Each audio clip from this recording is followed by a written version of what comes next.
আরে ভাই, কি দারুণ একটা ম্যাচ পেলাম কালকেও আমরা। কি অসাধারণ একটা খেলা দেখতে পেলাম কালকে।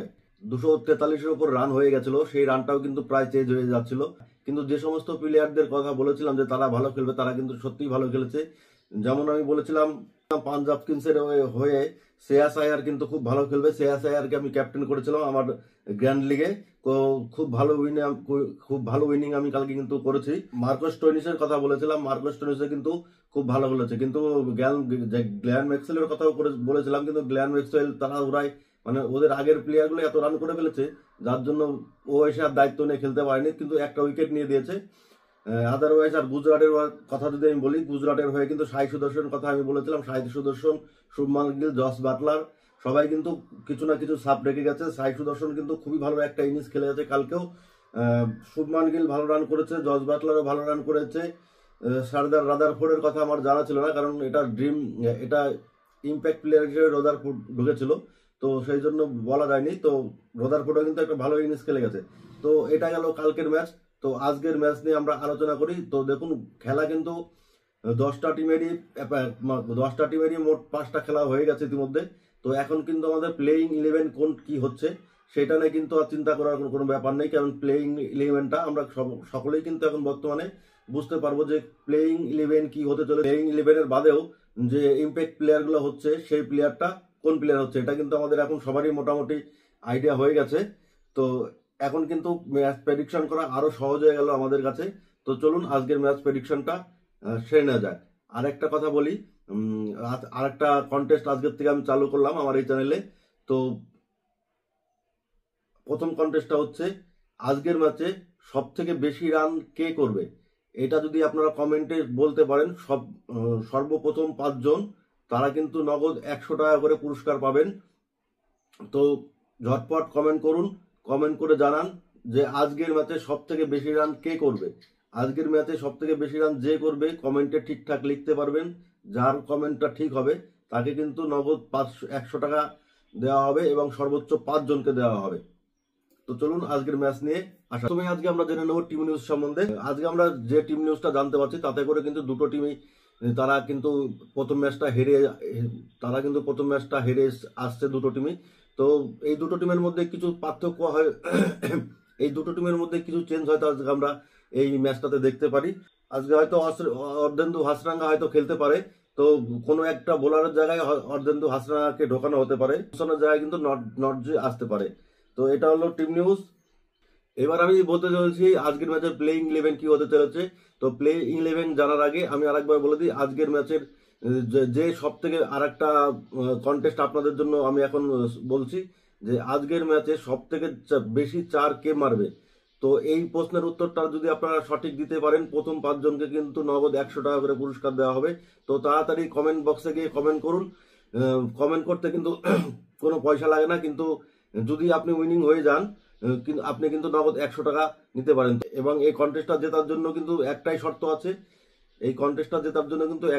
আছে, চ্যানেলটাকে সাবস্ক্রাইব করতে হবে, লাইক করতে হবে, কমেন্ট করতে হবে। আর কমেন্টে গিয়ে সঠিক উত্তর দিতে পারবেন প্রথম 5জন তারা কিন্তু নগদ পেয়ে যাবেন 100 টাকা। তো আজকের আমার দ্বিতীয় প্রশ্ন রইল, এই ম্যাচে সব থেকে বেশি 4 কে মারতে পারবে। এই প্রশ্নের সঠিক উত্তর যে দিতে পারবেন সে কিন্তু পেয়ে যাবেন নগদ 100 টাকা। মোট 5জন কিন্তু পাবেন, যে সর্বপ্রথম 5জনে বলতে পারবেন সঠিক উত্তরটা সে কিন্তু নগদ 100 টাকা পুরস্কার পেয়ে যাবেন। তো এখন আমি আসি প্লেইং 11 নিয়ে। কলকাতা নাইট রাইডার্সের প্লেইং 11 কি হতে চলেছে চলুন আমরা আজ এক নজরে দেখে নিই। তো কলকাতা নাইট রাইডার্সের হয়ে প্রথমে ওপেন করতে আসবে সুনীল নাইন এবং কুইন্টন ডিকক। 3 নম্বরে আসবে অজিঙ্ক্য রাহানে, 4 নম্বরে ভেঙ্কটেশ আয়ার, এরপরে অনুরাগ রঘুবংশী, 6 আর রিঙ্কু সিং, 7 আন্দ্রে রাসেল, আর সিং, এরপর জনসন বা অ্যান্ডি নটজির মধ্যে কোনো একজন প্লেয়ারকে খেলানো হবে। অর্ধেন্দু হাসিরাঙ্গা আসার একটা চান্স আছে আজকের ম্যাচে। এরপর আছে বরুণ চক্রবর্তী ও বৈভব স্থান রয়্যালসের পসিবল 11। তো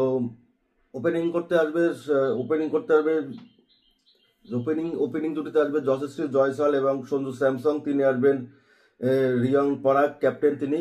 আর 4 আসবে নীতিশ রানা, 5 ধ্রুব জুয়েল, এরপরে আসবে সিমরন হেটম্যার, তারপরে শুভেম দুবে, তারপরে জোফরা আর্চার, এবার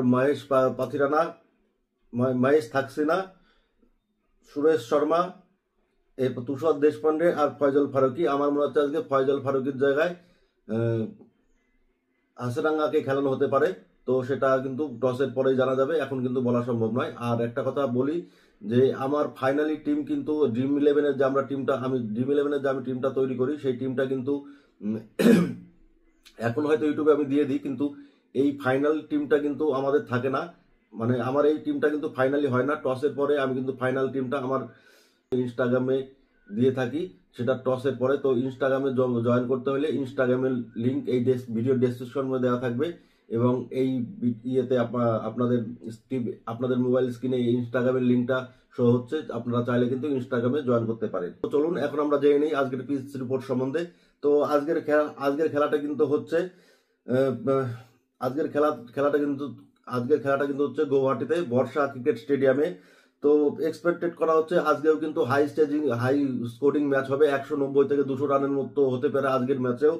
তো এখানে ব্যাটিংদের জন্য এখানে মাত্র 3টে ম্যাচ খেলা হয়েছে। তো ব্যাটিং এর জন্য কিন্তু এখানে খুবই ভালো একটা পিচ তৈরি করা হয়েছে, এবং বোলাররাও কিন্তু কিছু সাহায্য এই পিচ থেকে পাবে। তো হেড টু হেড যদি আমরা দুটো টিমের মধ্যে দেখি, রাজস্থান রয়্যালস এবং কলকাতার বিরুদ্ধে খুব কিন্তু মজাদার হেড টু হেড, মানে খুব কন্টেস্ট কিন্তু হয় এই দুটো টিমের মধ্যে। তো 30টা মোট আইপিএল ম্যাচ হয়েছে এই দুটো টিমের মধ্যে, তার মধ্যে 14টা জিতেছে রাজস্থান, 14টা কিন্তু জিতেছে কেকেআর, আর দুটোর কিন্তু কোনো রেজাল্ট হয়নি। তার মানে বুঝতেই আজকেও কিন্তু একটা হাড্ডাহাড্ডি লড়াই হতে চলেছে গৌহাটি বর্ষা স্টেডিয়ামে। তো তার জন্য কিন্তু আমাদের 7:30টা পর্যন্ত অপেক্ষা করতে হবে। আর হ্যাঁ, আমার এই চ্যানেলটাকে অবশ্যই সাবস্ক্রাইব করে রাখুন। আপনাদের জন্য আমি কিন্তু দুটো কন্টেস্ট রেখেছি। এক হচ্ছে এই ম্যাচে সব থেকে বেশি রান কে করবে, আর হচ্ছে এই ম্যাচে সব থেকে বেশি চার কে মারবে। তো দুটো প্রশ্ন আপনাদের সামনে রেখেছি, যে কমেন্টে এই দুটো প্রশ্নের সঠিক উত্তর দিতে পারবেন, প্রথম 5 জন কিন্তু সবাইকে পুরস্কার মূল্য হিসাবে 100 টাকা করে নগদ দেওয়া হবে। এবং কি শর্ত একটাই আছে, চ্যানেলকে সাবস্ক্রাইব করতে হবে, লাইক করতে হবে এবং কমেন্ট করতে হবে, আর আপনাদের বন্ধু বান্ধবের মধ্যে কিন্তু ভিডিওটা শেয়ার করতে হবে, তবে কিন্তু প্রাইজটা পাবেন। রাজস্থান রয়্যালসের বিরুদ্ধে সুনীল নারিনের রেকর্ড কিন্তু খুবই ভালো। মোট 20টা সুনীল নারিন মোট 20টা ম্যাচ খেলেছে রাজস্থানের বিরুদ্ধে, তার মধ্যে 14টা উইকেট নিয়েছে এবং 257 রান কিন্তু রাজস্থান করেছে। এবং আর একটা ইনফরমেশন আপনাদের দিয়ে রাখি, রাজস্থান রয়্যালসের বিরুদ্ধে লাস্ট আইপিএল ম্যাচে সুনীল নারিন কিন্তু 100 করেছিল, মানে 100 রান করেছিল। তো সুনীল নারিনকে কিন্তু আমাদের ড্রিম টিমে রাখতেই হবে। আর এবার কুইন্টন ডিকক কথা যদি বলি, কুইন্টন ডিকক কিন্তু 12 ম্যাচ খেলে 389 রান করেছে রাজস্থান রয়্যালসের বিরুদ্ধে, এবং এই মাঠের গড় হচ্ছে 35। তো খুবই কিন্তু ভালো গড় কুইন্টন ডিককের দিক থেকে দেখলেও। এরপরে বলি ভেঙ্কটেশ আয়ারের কথা। ভেঙ্কটেশ আয়ারের গড়ও কিন্তু রাজস্থান রয়্যালসের বিরুদ্ধে 27। অজিঙ্ক্য রাহানের এভারেজটা যদি দেখি, তাহলে কিন্তু অজিঙ্ক্য রাহানে কিন্তু আরারের বিরুদ্ধে খুবই তার গড় খারাপ, 11 রান আছে মাত্র তার গড়। অনুরাগ রঘুবংশের কথা যদি বলি, অনুরাগ রঘুবংশ কিন্তু রাজস্থানের বিরুদ্ধে 30 রান মাত্র করেছে, একটি ম্যাচ খেলেছে। আর আর সিং কিন্তু রাজস্থানের বিরুদ্ধে মাত্র একটা ম্যাচ খেলেছে, এবং রিঙ্কু সিং রাজস্থানের বিরুদ্ধে কিন্তু একটা ম্যাচ খেলেছে এবং রান করেছে 81। তো অ্যান্ড্রে রাসেলের রেকর্ডও কিন্তু আমরা দেখবো আরআরের বিরুদ্ধে। অ্যান্ড্রে রাসেলের রেকর্ডও কিন্তু খুব একটা ভালো নয়।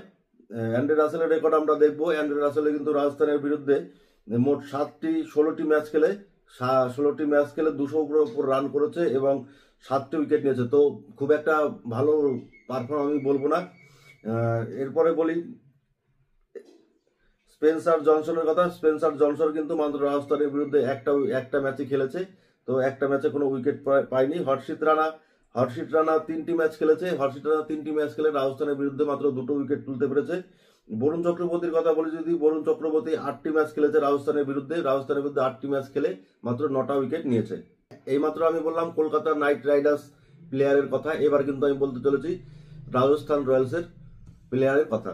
জয়সওয়াল এই কলকাতার বিরুদ্ধে কিন্তু মাত্র 5টা ম্যাচ খেলে 139টি রান করেছে, এবং এই ভেন্যুতে 8টি ম্যাচ খেলে কিন্তু 113 রান করেছে। তো যশস্বী জয়সওয়ালের রেকর্ডও কিন্তু কলকাতার বিরুদ্ধে খুব একটা ভালো নয়।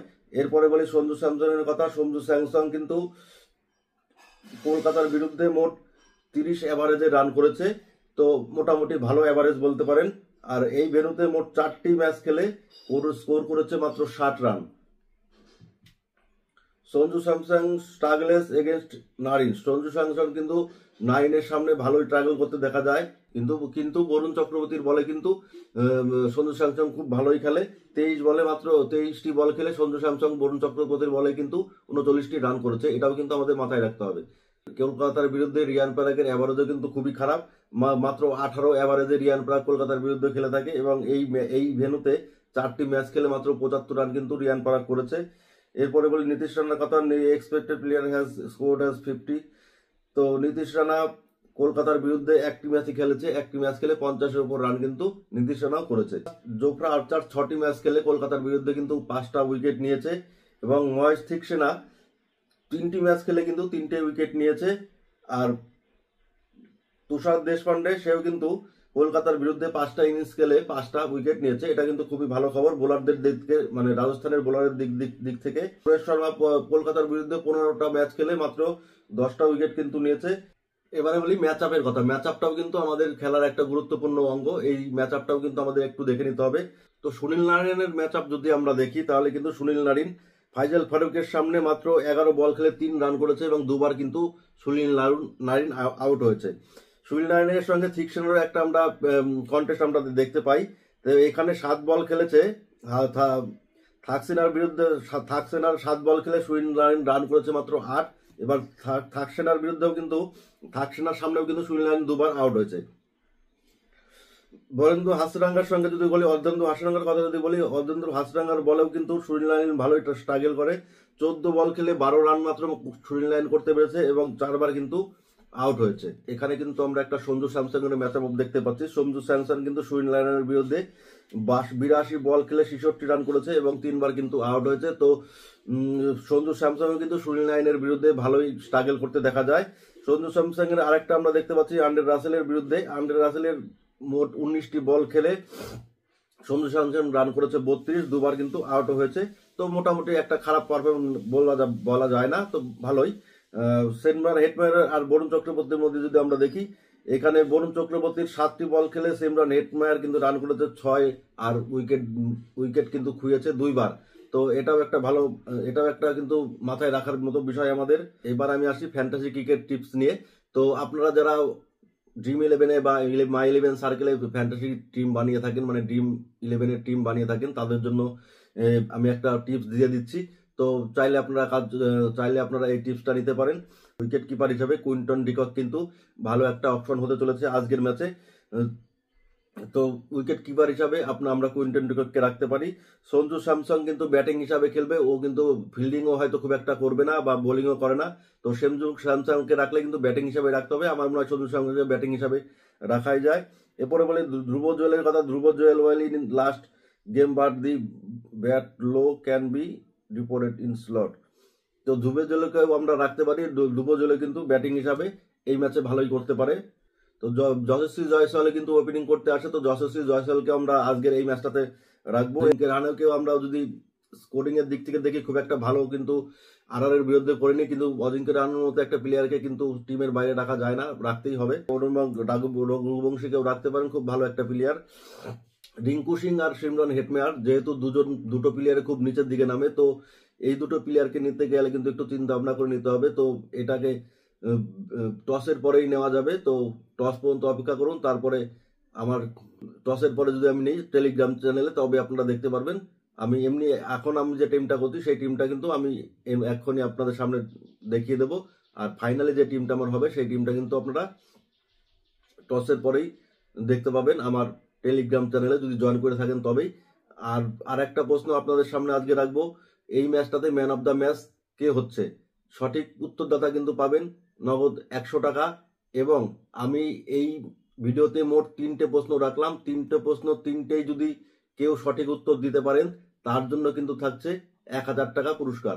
কিন্তু সবার আগে আপনাকে মাথায় রাখতে হবে, শর্ত একটাই, চ্যানেলকে সাবস্ক্রাইব করে লাইক কমেন্ট শেয়ার কিন্তু করতে হবে। কমেন্ট বক্সে লিখতে হবে প্রশ্নের উত্তর। প্রত্যেকটা প্রশ্নের জন্য আলাদা আলাদা থাকছে 100 টাকা। যে ব্যক্তি 3টে প্রশ্নেরই সঠিক উত্তর দিতে পারবেন সর্বপ্রথম 5 জন কিন্তু পাবেন নগদ 1000 টাকা করে। মোট 5 জনকে এই পুরস্কার দেওয়া হবে। মোট পুরস্কার হচ্ছে 3টে। সিঙ্গেল প্রশ্নগুলোর উত্তর একজন পাবেন 100 টাকা করে নগদ, এবং 3টে প্রশ্নের যে সঠিক উত্তর দেবেন তারাও কিন্তু 1000 টাকা পুরস্কার পাবেন প্রথম 5 জন। তো এই ছিল আজকের ম্যাচ আপ। এরপরে আমরা দেখে নেব, এবার আমরা যদি এক নজরে অলরাউন্ডারের দিকে তাকাই, তাহলে অলরাউন্ডারের মধ্যে কিন্তু পড়ছে অ্যান্ড্রে রাসেল এবং সুনীল নারিন। দুটো প্লেয়ারে কিন্তু খুব ভালো। আমাদের কিন্তু দুটো প্লেয়ারকেই, আমাদের স্মল লিগ বলেন বা জ্ঞান লিগ বলেন, দুটো প্লেয়ারকে কিন্তু আমরা রাখবো। এবং তার মধ্যে থেকে বলি, অ্যান্ড্রে রাসেল কিন্তু গত ম্যাচে বল করেনি, কিন্তু ও কিন্তু যে কোনো দিনই বল করতে পারে, মানে ক্যাপ্টেন যদি দেয় ও কিন্তু যে কোনো দিনই বল করতে পারে। তো অ্যান্ড্রে রাসেল আর সুনীল নারিনকে কিন্তু আমরা অলরাউন্ডার হিসাবে রাখবো। এরপরে বলি রিয়ান পরাগ। রিয়ান পরাগ কিন্তু গুয়াহাটির ছেলে, তো রিয়ান পরাগে কিন্তু আজকের ম্যাচে রাখতে পারেন। গত ম্যাচ কিন্তু রিয়ান পরাগের খুব একটা ভালো যায়নি, তো আমার মনে হচ্ছে রিয়ান পরাগ কিন্তু আজকে ভালো একটা স্কোর করতে পারে, তো রিয়ান পরাগকেও আমি আমার দলে রাখবো। এরপরে নীতিশ রানাও কিন্তু গত ম্যাচে ভালো করতে পারেনি। এই ম্যাচে কিন্তু নীতিশ রানার একটা বড় ইনিংস খেলার সম্ভাবনা আছে। এবার আমরা যদি এক নজরে বোলার দিক থেকে দেখি, তো বোলারের দিক থেকে বরুণ চক্রবর্তী কিন্তু ফার্স্ট অপশন। তো বরুণ চক্রবর্তীকে কিন্তু আমরা কলকাতার হয়ে কিন্তু বরুণ চক্রবর্তীকে রাখবো। ও কিন্তু উইকেট টেকার বোলার, যে কোনো সময় আপনার জন্য, টিমের জন্য কিন্তু উইকেট তুলে থাকে। তো এরপরে বলি জোফরা আর্চার কিন্তু আমাদের দলে থাকবে। এবার বলি ফাইজল ফারুকি অ্যান্ড স্পেন্সার জনসনের কথা। এদের দুজনের কিন্তু গত ম্যাচে ভালো পিটাই হয়েছিল, মানে ভালো ধোলাই হয়েছিল। তো কিন্তু ভালো বোলার, এক এক দিন হয়, এক একজনের খারাপ যায়, তো সেটাও আমাকে মেনে নিতে হবে। কিন্তু এরা কিন্তু খুব ভালো বোলার, চাইলে আপনারা টিমে রাখতে পারেন। তুষার দেশপান্ডের কথা যদি বলি, তুষার দেশপান্ডেও কিন্তু একটা ভালো বোলার। এটা রাজস্থানের তরফ থেকে কিন্তু তুষার দেশপান্ডেকে কিন্তু খেলানো যেতেই পারে, মানে তুষার দেশপান্ডেকেও আমরা আমাদের টিমের জায়গা দিতেই পারি। তো একটা ভালো চয়েস। সুরেশ শর্মাকেও কিন্তু রাখতে পারেন যদি রান চেজিং এর ক্ষেত্রে হয়। রান চেজিং এর সময় হলে আপনারা কিন্তু সুরেশ শর্মাকেও রাখতে পারেন, কারণ যখন ব্যাটাররা মারার প্রবণতায় থাকে তখন কিন্তু স্পিন বোলাররা উইকেট পেয়ে যায়। তো সুরেশ শর্মাকে রাখতে পারেন। আর মহেশ থাকসেনাকে কিন্তু অবশ্যই নেবে, সেটা ফার্স্ট ব্যাটিং হোক বা সেকেন্ড ব্যাটিং হোক, মহেশ থাকসেনা কিন্তু একটা ভালো বোলিং এর অপশন হতে পারে। তো মহেশ থাকসেনা কিন্তু অবশ্যই রাখবেন। তো এখনই আমার ফাইনালি আমার প্রেডিকশন, আজকে কোন কোন খেলোয়াড় আজকে ভালো খেলবে, এইটা আমি মাত্র 5টা প্রেডিকশন দেব। তো এই প্লেয়ার আমার মনে হয় আজকের দিনের জন্য ভালো খেলবে, আশা করছি ভালো করবে, দেখি কতটা কি মেলে। তো জয়সওয়াল এবং সঞ্জু স্যামসং, এই দুটো প্লেয়ার কিন্তু আমার দলে আজকে থাকবে। তো এদের দুজন নেবে, আমার তো পুরো বিশ্বাস আছে জয়সওয়াল আজকে কিন্তু কলকাতার বিরুদ্ধে কিন্তু জয়সওয়াল একটা ভালো রান আজকে খাড়া করবে, এবং সঞ্জু স্যামসং কিন্তু আজকে একটা বড় রান করার প্রবণতায় থাকবে। গত ম্যাচে কিন্তু সঞ্জু স্যামসং 50 রান করেছে। তো এই দুজন কিন্তু আজকেও ভালো রান একটা করবে। এরপরে বলি নীতিশ রানা রিয়ান পরাগকে যদি ধরি, এরা কিন্তু মোটামুটি একটা বেটার, ওই 20, 25, 30-এর মধ্যে এদের রান থাকবে। এরা কিন্তু খুব একটা বড় রান আমার মনে হয় না পাবে। তো আমার মনে হয় সুনীল নারায়ণ আজকে খুব একটা রান পাবে না, কারণ আমরা সুনীল নারায়ণের উইক পয়েন্ট কিন্তু দেখলাম। রাজস্থানের দলে এমন 3টে বোলার আছে যার সামনে কিন্তু সুনীল নারায়ণ ভালো রকম ভাবে স্ট্রাগল করে। তো সেই অনুপাতে আমি বলছি সুনীল নারায়ণ কিন্তু আজকে খুব একটা রান পাবে না, কিন্তু বলে কিন্তু উইকেট তুলতেই পারে। তো সেটা আপনাদের ব্যক্তিগত ব্যাপার। আর কলকাতার হয়ে ভালো খেলতে পারে কুইন্টন ডিকক আর ভেঙ্কটেশ আয়ার, এরা কিন্তু আজকে আমার মনে হয় বড় একটা রান করবে। এই দুজনের মধ্যে যে কোনো একটা প্লেয়ার কিন্তু আজকে বড় রান করবে। আমরা এখন যদি আমি বোলারের কথা বলি, তো বোলার হিসাবে সুনীল নারিন এবং বরুণ চক্রবর্তী কিন্তু আমরা বোলার হিসাবে রাখতেই পারি। সুনীল নারিন আর বরুণ চক্রবর্তী এরা কিন্তু উইকেট পাবে। আর হর্ষিত রানা যদি প্রথম বোলিং হয়, কলকাতা যদি প্রথম ফিল্ডিং করে, তো হর্ষিত রানাও কিন্তু 2টো উইকেট পাওয়ার সম্ভাবনা আছে। আর মহেশ সাক্সেনা কিন্তু একদম মোস্ট বোলিং হিসাবে আজকে খুবই একটা গুরুত্বপূর্ণ প্লেয়ার। তো মহেশ সাক্সেনার দিকেও আমাদের নজর থাকবে। জোফরা আর্চার তুষার দেশপান্ডের টেক মিনিমাম 3 উইকেট। জোফরা আর্চার তুষার দেশপান্ডের মধ্যে একজন কিন্তু আজকে 3 উইকেট নিতে পারে, এটা আমার ধারণা। তো আপনারা চাইলে আপনাদের টিমে রাখতেই পারেন। আর আমার মতে আজকের ম্যাচ কিন্তু কলকাতা জিততে চলেছে, এটা আমার প্রেডিকশন। আমার মনে হয় আজকের ম্যাচটা কলকাতায় জিতবে। তো ফাইনালি আমি বলে দেবো এই ম্যাচটা কে জিতছে টসের পরে। তো এখন আমি আমার ফাইনাল টিমটা দেখিয়ে দিচ্ছি। আমার ড্রিম 11 আমি খেলে থাকি, তো ড্রিম 11-এর আমার ফাইনাল টিমটা আমি দেখিয়ে দিচ্ছি। কিন্তু মনে রাখবেন এটা কিন্তু আমার ফাইনাল টিম নয়। আমি ফাইনাল টিমটা তখনই করি টসের পরে, কিছু চেঞ্জ হয় ফাইনালি টিম। আর আমার ফাইনাল টিম দেখতে হলে আপনাদের কিন্তু আমার টেলিগ্রাম চ্যানেলে জয়েন করতে হবে। সেইখানে কিন্তু লাস্ট মুহূর্তে আমি ফাইনাল টিমটা দিয়ে থাকি। লাস্ট মুহূর্তে মানে বলতে ওই টসের পরে আমি টিমটা দিয়ে থাকি। আর আজকে আপনাদের জন্য 3টে প্রশ্ন থাকলো, এই 3টে প্রশ্নের সঠিক উত্তর যারা দিতে পারবেন, কিন্তু শর্ত একটাই, চ্যানেলকে লাইক সাবস্ক্রাইব করে তবে কিন্তু কমেন্ট করবেন। লাইক শেয়ার সাবস্ক্রাইব করে কমেন্ট করবেন। একটা সিঙ্গেল প্রশ্নের জন্য 100 টাকা, আর 3টে প্রশ্নের উত্তর যে দিতে পারবেন সঠিক, সে পাবেন 1000 টাকা। তো মোট 3টে প্রশ্ন থাকলো। তো আপনারা উত্তর দেওয়ার চেষ্টা করুন। দেখুন, কমেন্ট করতে বা প্রশ্নের উত্তর দিতে গেলে কিন্তু কোনো পয়সা লাগে না। তো কমেন্ট করে চেষ্টা করতেই পারেন, হয়তো আপনি হয়ে যেতে পারেন লাকি উইনার। তো চেষ্টা করুন, আর চ্যানেলটাকে লাইক কমেন্ট এবং সাবস্ক্রাইব করে চ্যানেলটার পাশে থাকুন।